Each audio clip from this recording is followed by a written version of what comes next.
प्रिय भाइयों बहनों नमस्कार। प्रवचनની શરૂઆત એક કચ્છી રચનાથી કરું છું। ગદ્ય રચના છે, સરસ મજાની રચના છે, માણસને સમજવા માટેની એ રચના રહેલી છે। આપણે એ रचना तरफ ए रचना शब्दों तरफ ध्यान दईए। अंगण में गो आवई, कच्ची रचना है। अंगण में गो आवई एटले आंगणा में गाय आवी। बे शब्द ज मानस कहे ने हिय। जारे आंगणा में गाय आवे अपनी न होय,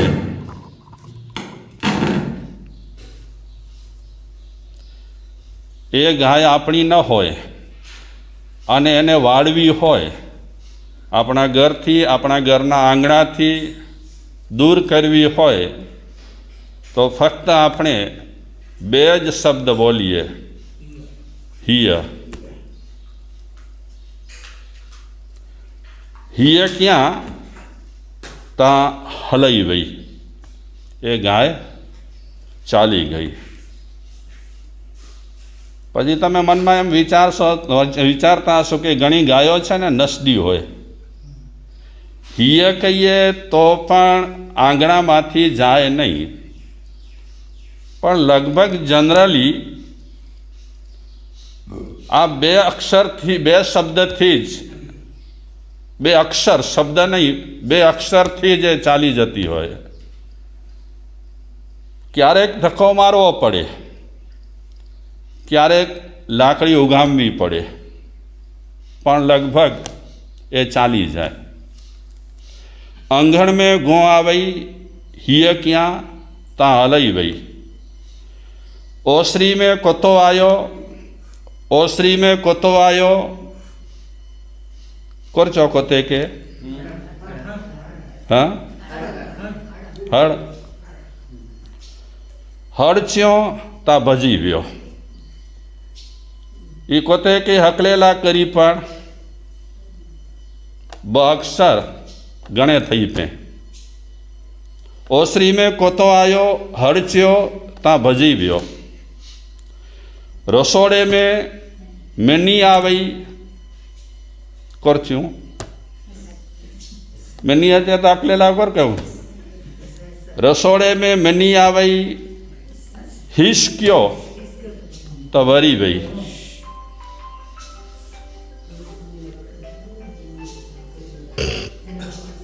गाय जी गाल क्या, कोते जी गाल क्या,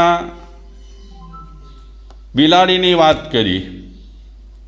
एक ने हिय करे, एक ने हड़ करे, एक ने हिस करे एटले चाली जाए।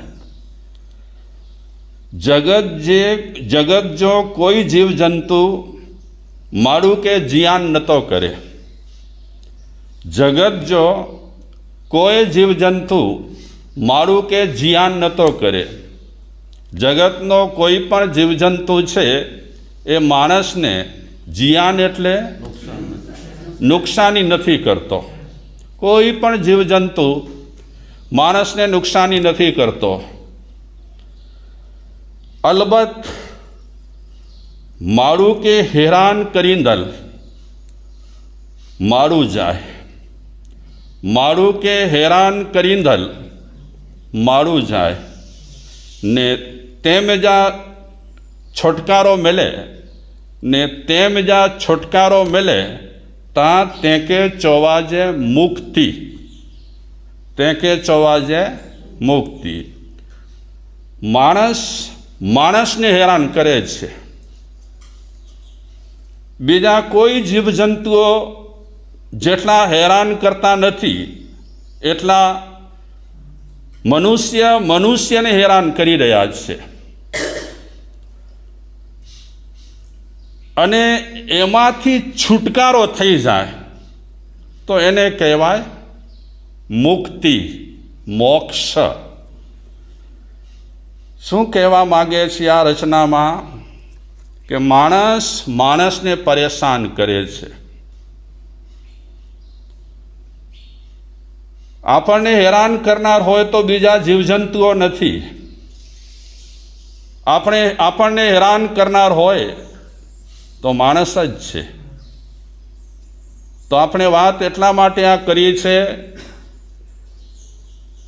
કે માણસ અગર સરસ રીતે ચાલે તો માણસ જેવો કોઈ ઉત્તમ નથી.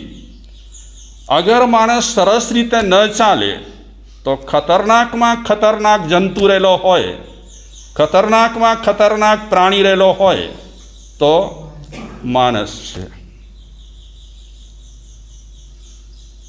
અગર આપણે સારી રીતે ચાલીએ, બીજાની પીડા જાણીએ, બીજાના દર્દને આપણે જાણીએ અને બીજાની પીડા દૂર કરવા માટે આપણે પ્રયાસ કરીએ, બીજાના દર્દ દૂર કરવા માટે આપણે પ્રયાસ કરીએ તો માણસ જેવો કોઈ ઉત્તમ પુરુષ નથી.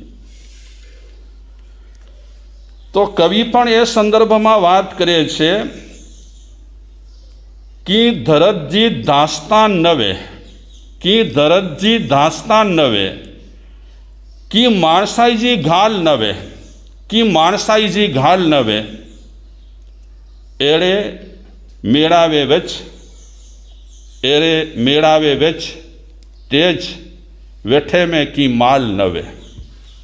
એળે મેળાવે વચ, વેઠે મેં કી માલ ન લવ. ખાલી નિંદા કુથલી આપણે કર્યા કરીએ કે આ આમ કરે ને આ તેમ કરે ને ફલાણું આમ કર્યું ને ફલાણાએ તેમ કર્યું. મેળાવામાં આપણે આવી જ વાતો કરતા હોઈએ, આ પ્રકારની જ વાતો કરતા હોઈએ, માણસાઈની કંઈ વાતો થતી ન હોય, ધર્મની કાંઈ વાતો થતી ન હોય, આપણા જીવન માટેની વાતો થતી ન હોય, તો કવિ કહે છે કે એડે મેળાવે વેચ, એડે મેળાવે વેચ, વેઠે મેં કી માલ નવે.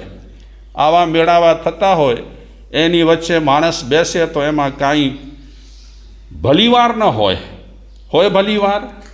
કલાક જાય, 2 કલાક જાય, આપણે કોઈકની નિંદા કુથલી કરતા રહીએ, ગામ ગપાટા હાંકતા રહીએ, સુંદર મજાની કોઈ આપણા દ્વારા વાતો થતી ન હોય કલાક 2 કલાક, તો એ મેળાવો શું કામનો? કોઈ પીડાની વાત થાય, કોઈ હિતકારી વાત થાય, કોઈકના દર્દની વાત થાય કે ચાલો આપણે કાંઈક માણસ છીએ તો સારું કરીએ. ખરેખર આમ જોવા જઈએ તો માણસની રમત રમવા જેવી છે. કઈ રમત? માણસની રમત રમવા જેવી છે. આપણે છીએ ને માણસ છીએ ખરા, પણ હજી સરખી રીતે માણસની રમત રમતા આવડતી નથી. અને માણસની જો રમત રમતા આવડતી હોય તો આપણે આ જીવન દ્વારા બહુ સારામાં સારા કામ કરી શકીએ તેમ છીએ. તો આપણી એક અધૂરી વાર્તા રહેલી છે. એ વાર્તાથી આપણી વાત સ્પષ્ટ થશે.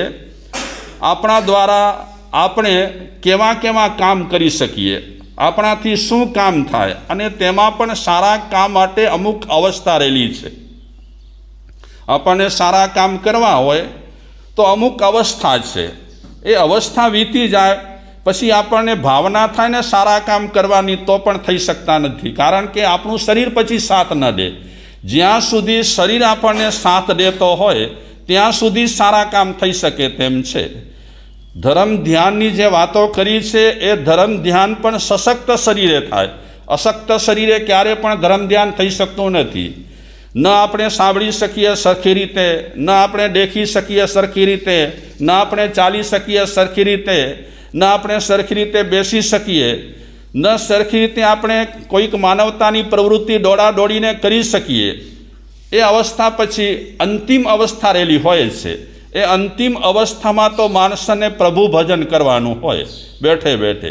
પણ વચ્ચેની જે શરૂઆતની અવસ્થાઓ રહેલી છે, એ અવસ્થામાં જ માણસથી સારા કામ થઈ શકે તેમ છે.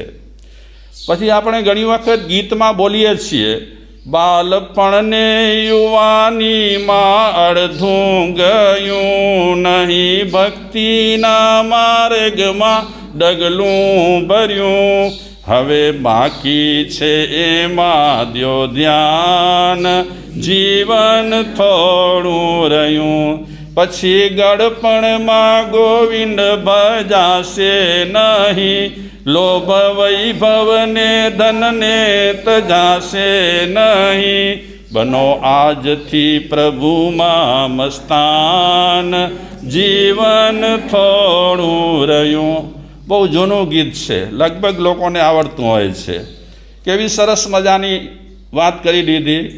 પછી ગળપણમાં ગોવિંદ ભજાશે નહીં. તો આપણે તો નક્કી એમ કર્યું છે કે જ્યારે બુઢા થશું ત્યારે ગોવિંદને ભજીશું.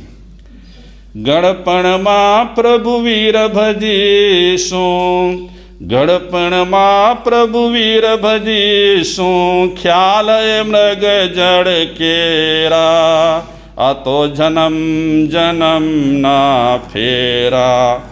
આજ અહીં તો કાલ ન જાણે, ક્યાં પડશે આ ડેરા. આ તો જન્મ જન્મના ફેરા. ગળપણમાં પ્રભુ વીર ભજીશું, ખ્યાલ એ મૃગજળ કેરો. કેવો ખ્યાલ છે? મૃગજળ, ઝાંઝવાના જળ જેવો એ ખ્યાલ છે. આમ શા માટે કીધું હશે કે ગળપણમાં સરખી રીતે ન થાય ધર્મ ધ્યાન, પ્રભુ ભજન ન થાય? શું કામ કીધું હશે? જો આપણે આમ જોવા જઈએ તો વ્યાખ્યાનમાં, પ્રવચનમાં, ધાર્મિક પ્રવૃત્તિઓમાં વધારે સંખ્યા કોની હોય છે? જુવાનોની બહુ સંખ્યા નથી હોતી. ક્યારેક ચંદ્ર ચોદસ જુવાનો દેખાય, નહીં તો પ્રાય કરીને આપણા ધાર્મિક પ્રવચનોમાં અને ધર્મ ક્રિયાઓમાં વિશેષ સંખ્યા કોની હોય છે? વડીલોની જ હોય છે. અને એની વચ્ચે હું તમને એમ કહું કે ગળપણમાં ગોવિંદ ભજાય નહીં, ખ્યાલ મૃગજળ કેળો છે, આવી વાતો કરું તો તમને દુઃખ નથી લાગતું? હે માજી, એમ નથી થતું કે અમે આટલું ધર્મ ધ્યાન કરીએ છીએ છતાં પણ આ ગીતોમાં આવું બધું લખ્યું છે? પણ એક સ્પષ્ટ વાત રહેલી છે કે જરા અવસ્થામાં બહુ દોડાદોડી તો ન જ થાય. ધાર્મિક પ્રવૃત્તિ ક્રિયાકાંડ થાય. ક્રિયાકાંડ પણ કેવી રીતે થાય? પછી તમે ઈચ્છામી ખમાસરો વંડીઓ જાવણી જાય નિશિયા બધું બોલવું હોય તો કેવી રીતે બોલવાનું? અને પછી તમે અભૂઠીઓ ખમાવો તો પણ ઊભે આમ હાથ લાંબો કરીને ખમાવો ને. હા, મણિલાલભાઈ એટલા બુઢા નથી થયા છતાં પણ એ પોતે પણ આમ હાથ લાંબો કરે. એમ નહીં ચાલો ડળી જઈએ આપણે. હે, પણ કમરની તકલીફ રહેલી હોય એટલે સ્વાભાવિક છે કે આપણને સાચવવું પડે. તો કહેવાનો મતલબ મહાપુરુષોએ કીધું છે એમાં કંઈક સારાંશ તો હશે, નહીં તો એ એમ ન બોલે. નહીં તો એમ કહે કે તમે બુઢા થવો ત્યારે બધું કરજો, પણ બુઢામાં બહુ થઈ શકતું નથી. ચાલો આપણે અત્યારે આ ચર્ચા નહીં કરીએ, નહીં તો આ વડીલોને બધાને દુઃખ લાગશે. એ વાત વચ્ચે આપણે અમસ્તા લીધી છે. મૂળ મુદ્દા પર આવી જઈએ. સ્વામી વિવેકાનંદ જે કાંઈ કર્યું તે જુવાન અવસ્થામાં, મહાવીર ભગવાને જે કાંઈ પુરુષાર્થ કર્યું જુવાન અવસ્થામાં, એ ગૌતમ સ્વામી જેવા કોઈક થોડા પ્રસંગો રહેલા છે કે એમણે મોટી ઉંમરમાં દીક્ષા લીધેલી હતી. ખબર છે તમને? ગૌતમ સ્વામીએ દીક્ષા લીધી ત્યારે ઠીક ઉંમર હતી એમની, મહાવીર કરતાં પણ વધારે ઉંમર હતી.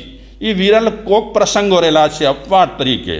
બાકી શાસ્ત્રમાં, ગ્રંથોમાં કોઈ પણ ઠેકાણે આપણે કોઈ પણ પ્રસંગ લઈએ છીએ ત્યારે લગભગ જુવાનીમાં જ એ લોકોએ એ કામ કર્યા છે. તો આપણે માગની વાત અધૂરી રાખી હતી. યાદ છે તમને? નથી? મગાની વાત આપણે અધૂરી રાખી હતી. ગઈકાલે આપણે બીજો વિષય લઈ લીધો હતો. તો મગાની વાતને પહેલાં આપણે ન્યાય આપીએ. મગા એટલે બુદ્ધ ભગવાનનો આગલો ભવ, પહેલાંનો ભવ.